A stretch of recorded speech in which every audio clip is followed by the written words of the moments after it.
Welcome back to the show. Again, I'm your host, Mark Powell, with the Powell Not Found podcast, episode 59 for the week of Sunday, March 30th. Got the privilege to watch another movie this week, even though so much stuff happened with opening day, especially with the Yankees and them playing incredibly well. We didn't even really need to talk about a movie, and that's why we're briefly going to touch on this, but we're not going to talk about it extensively.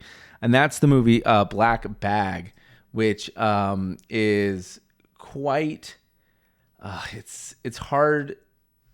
Whenever something comes out, you want the content to be good, and for weeks now, because during the off season you need to have something to do, you need to have something to talk about, you end up seeing the trailer for certain movies over and over and over again. And one of these movies definitely was Black Bag.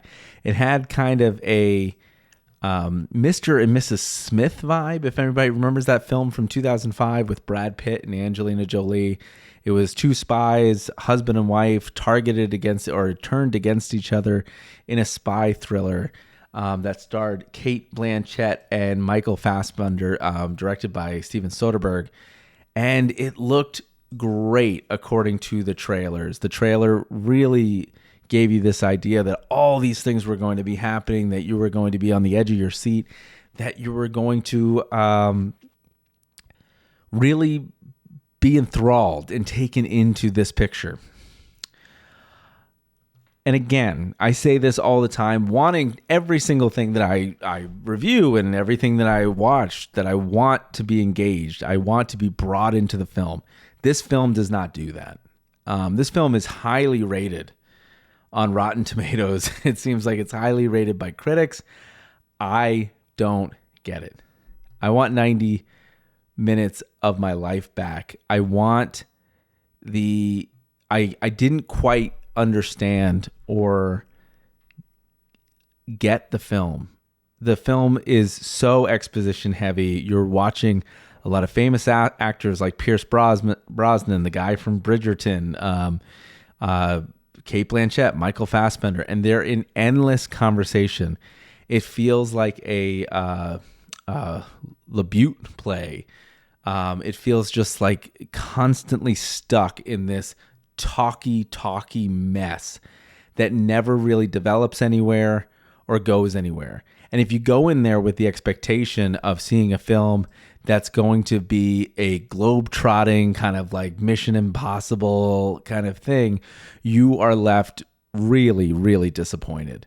This film talks its way and just is boring. I mean, it's not interesting or enthralling whatsoever. And that's why I was kind of hesitant to even talk about it, because I'm not going to have really that many nice things to say about it. There are multiple times, it's an hour and a half, and that's probably the most positive thing about the movie, is that it's short, right? It doesn't do what it's doing to you very long before it finally wraps up and lets you go on with your regular daily life. It's not a very thrilling film. If you're into very analytical, very heady kind of dramas, this probably might work for you, but it's convoluted. It's kind of a mess. It's like watching a game of Clue that doesn't really have any kind of payoff because none of the characters are likable. It suffers a lot of the same fate that Alto Knights did. And then having that be back to back makes me really disappointed in the lineup that the theater has right now. Snow White is bombing as an animated feature. Alto Knights was terrible. It just makes you really appreciate some of those big blockbusters like Minecraft coming next week, which is probably going to be huge, because some of these movies are really, really slow. I don't quite understand how a movie like this gets positive reviews and something like September 5 from last year, which is truly a drama and truly captivating, how that flies under the radar, and something like this, just because it has high build actors and actresses, gets positive reviews, even though the story just feels like it was completely phoned in and advertised in a completely different way. It reminds me last year, or a couple years ago, it must have been 3 years ago, right? There was the last James Bond film, No Time to Die, was advertised with a, obviously like a Bond film, but they were advertising really heavily Ana de Armas, one of the minor characters in the film, but they were kind of advertising her as like a major part. And somebody sued the movie for basically false advertising, saying you can't just showcase someone in the movie like that and then find out they're only in it for 10 minutes. And it was this interesting case that would kind of, you'd hear about in the zeitgeist, kind of come in, come out. This is what I feel is another example of whatever the plaintiff there was trying to prove. He ended up losing that case, but whatever they were trying to prove, it just wasn't advertised correctly. It was misleading in the way that it tricked you into thinking that you were going to be watching a thriller in what ended up being a boring dinner party. I kid you not, a 3-minute scene 3 to 4 minutes where people are just taking polygraph tests. There's a fishing scene where there's just endless dialogue. There are countless examples throughout this film that action does not happen. You don't go to any other place. You're stuck in a conference room and an office setting. There's a couple exterior scenes. But, listen, as the audience member who's trying to escape reality by going to a movie like this,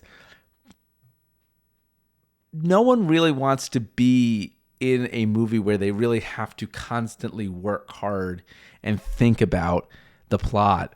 And if they lose it for a second, they're gone and they're lost. I used to think about this with Bond films a lot when I'd watch them as a kid. I always felt like I had to concentrate to keep up with the plot because they were talking in such high level terms.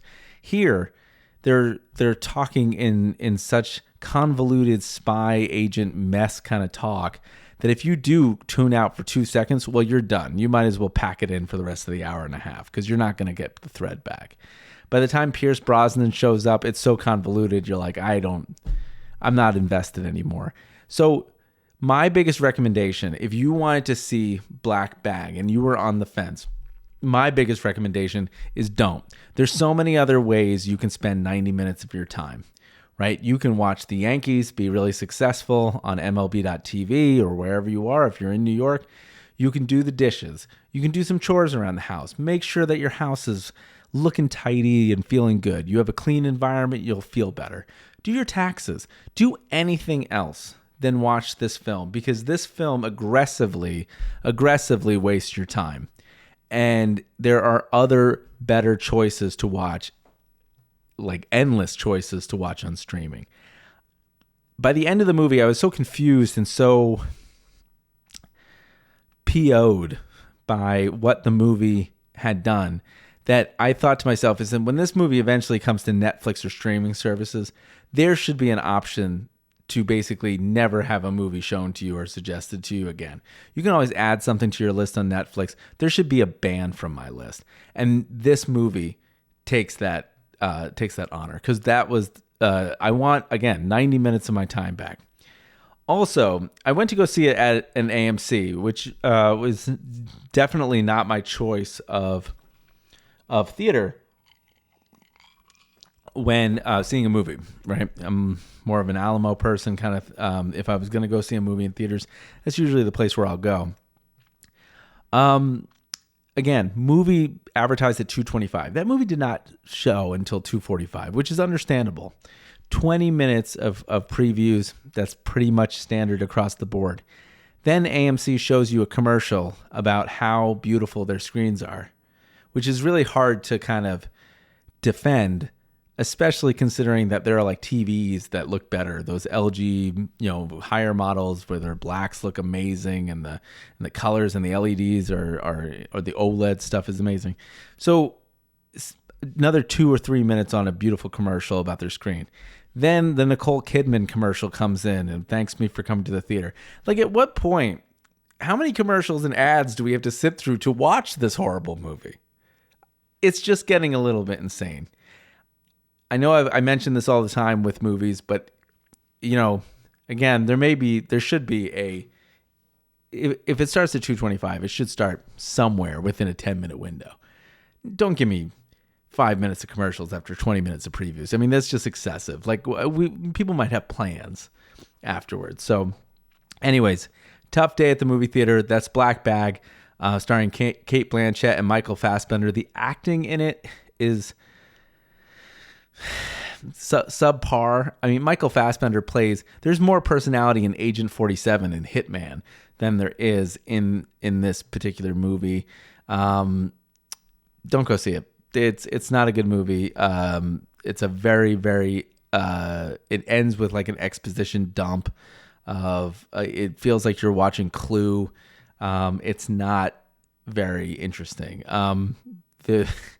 If someone told me that this movie was written by AI, I'd totally buy it. Even though it's written by David Koepp, it just feels like it's empty. It never gets you invested in the film. It's not a good movie. I would not go see it. My recommendation, go see it if you want and tell me how you feel. But I don't think it's a very, very good or engaging movie. Black Bag.